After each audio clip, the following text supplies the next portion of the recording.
आत्मीय भाइयों और बहनों, परम पूज्य गुरुदेव, बुंदनी माता, गायत्री माता की सूक्ष्म उपस्थित में हम सभी आवाहित सभी सम्मानित सदस्यों को प्रणाम करते हुए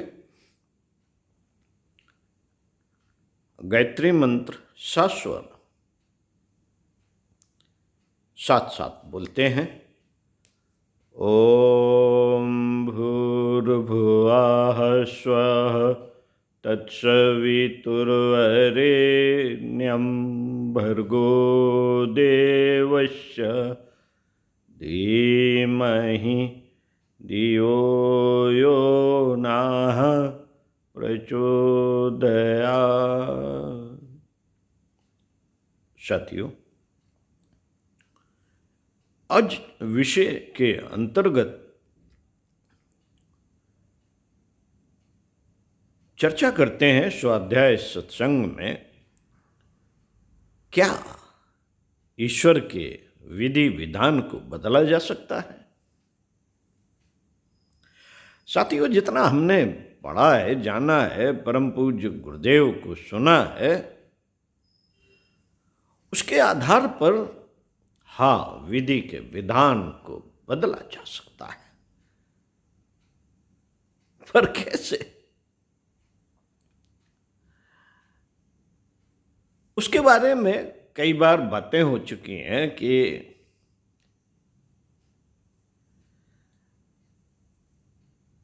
मन, बुद्धि, चित्त, अहंकार, इस चतुष्टय में भारी हेर फेर जो कर सकता है वो विधि का विधान बदल सकता है। कारण मनुष्य अपने भाग्य का निर्माता आप है। परम पूज्य गुरुदेव ने यह घोषणा की, कहा और बहुत बलपूर्वक कहा कि जो ये मान्यता है भाग्य उदय हो जाएगा, कोई आएगा और हमारा भाग्य बदल देगा, समय आएगा भाग्य बदल देगा, कोई भगवान बदल देगा, न, मनुष्य अपने भाग्य का निर्माता आप है।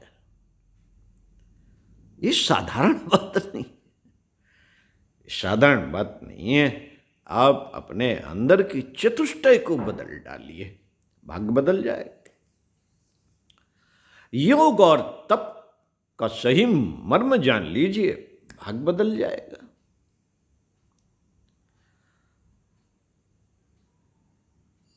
अथवा भागीरथ ने भी योग किया था, तप किया था, और अपना ही नहीं, पूरी पीढ़ी के साथ साथ गंगा अवतरण करके जन जन को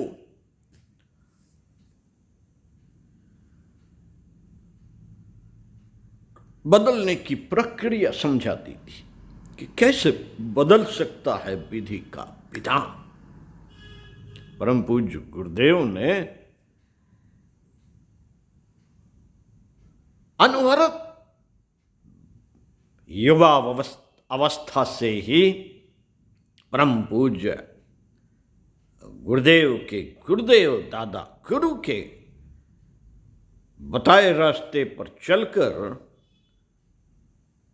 1.25 लाख के 24 महापुरुषण कर डाले।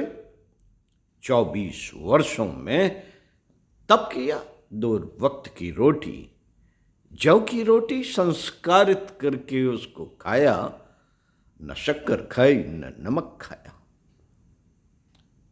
और भगवान के काम में एक एक क्षण, एक एक समय का एक एक टुकड़ा उसी में नियोजित कर दिया और अपने आप को इतना ताकतवर बना दिया कि जो कह देते थे वो हो जाता था। कई लोगों की बातों बताई जाती हैं कि उन्होंने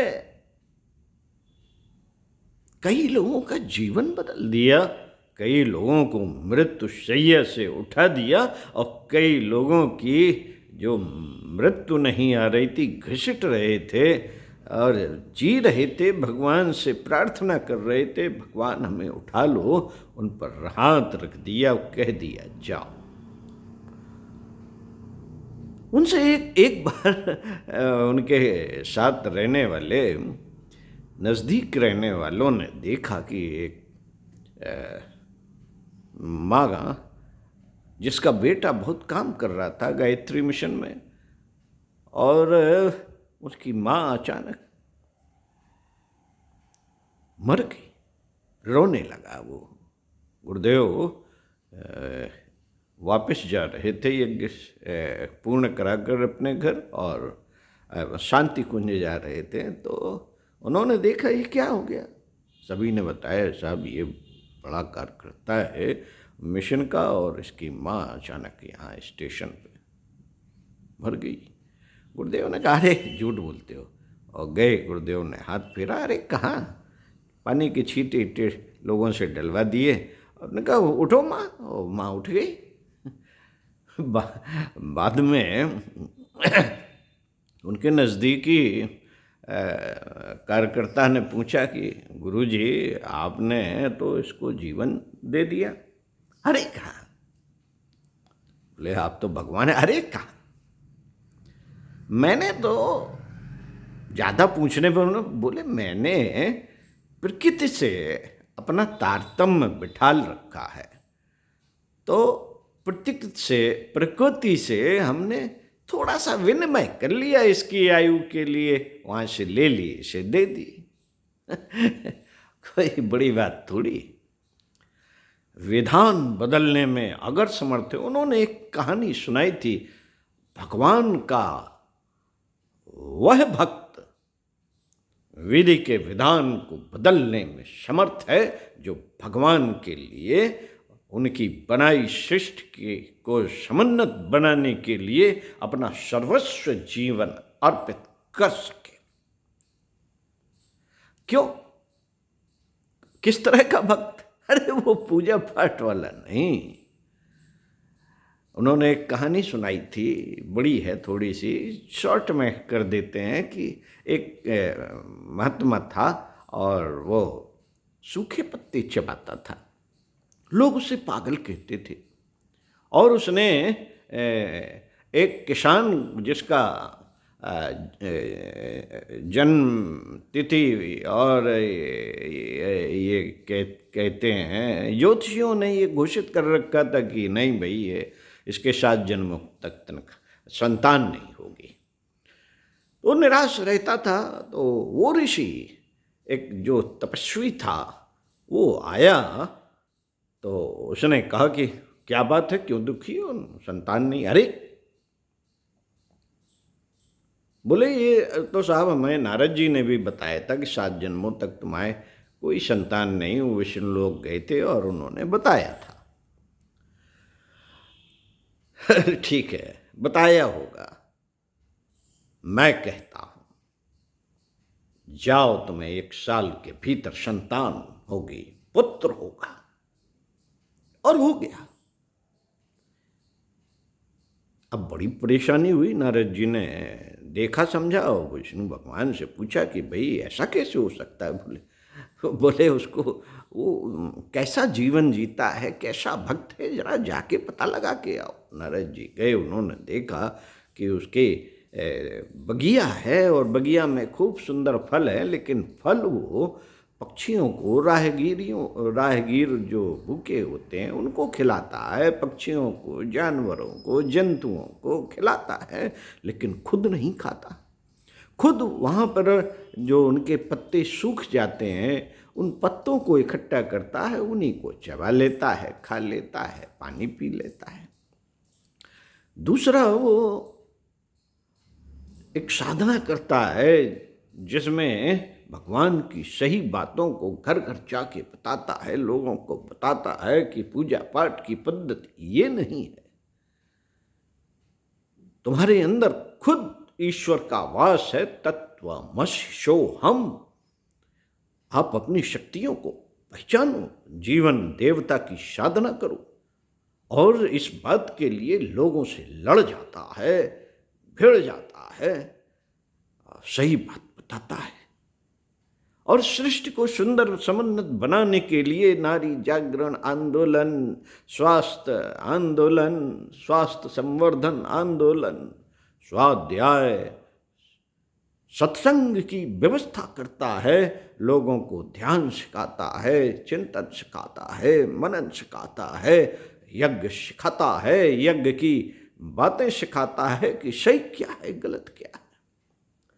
पर्यावरण को संतुलित बनाने के लिए जगह जगह पेड़ लगाता है और पौधे लगाता है, पौधे वितरण करता है। और नारी जागरण को, नारी शक्ति को जागृत करने के लिए, उनको स्वावलंबी बनाने के लिए प्रेरणाएं देता है और उनको जगाने का काम करता है। तमाम इस तरह की क्रियाएं विचारों का आंदोलन करता है। विचार, सही विचार क्या है, गलत क्या है, और उन्मूल कुरीतियों का उन्मूलन, प्रथा चली आ रही उनकी सही बात बताता है। बोले वो तो मेरा काम करता है। नारद जी, ऐसे ही भक्तों के बस में भगवान होते हैं और उन्हीं में ये ताकत होती है कि विधि का विधान बदल सके। आप भी बदल सकते हैं भाई। इस तरह से जीवन आप जीने लगे, अपने लिए नहीं दूसरों के लिए जीने लगे, कम से कम में गुजारा करने लगे। है तो सब कुछ आपके पास, लेकिन आपके लिए तो सोने के लिए 6 फुट की जगह चाहिए, 2 वक्त के वस्त्र चाहिए पहनने के लिए, साफ सुथरे करके पहने जा सकते हैं, और बाकी सारा का सारा खाने के लिए 2 रोटी हो गए, और वो भी एक टाइम खा लीजिए, क्या करना है। बाकी तो सब भगवान ने इनबिल्ट कर रखा है इस शरीर में। 3 महीने तक कुछ भी ना खाया पिया जाए तो आदमी मर नहीं सकता। ऐसी व्यवस्था भगवान ने इस शरीर में कर रखी है। लेकिन हवस, मन में उपज रही कामनाएं, वासनाएं, इच्छाओं की हवस, बुद्धि में दुनिया भर का उखाड़ पछाड़ समझाने की वृत्ति प्रवृत्ति भरी पड़ी। चित्त में जन्म जन्म जन्मांतर से जमा की हुई आदतें हमें काम नहीं करती, हमें भोगों की ओर, इंद्रियों को तृप्त करने की ओर अग्रसर किए रहती हैं। इनसे जूझना पड़ता है, लड़ना पड़ता है, संकल्पित होना पड़ता है। ऐसे नहीं हो सकता। इसके लिए ईश्वर पर विश्वास और आस्था करनी पड़ती है। एक समर्थ गुरु का अवलंबन लेना पड़ता है, जो स्थूल रूप में हो या सूक्ष्म रूप में, बस हो जाएगा।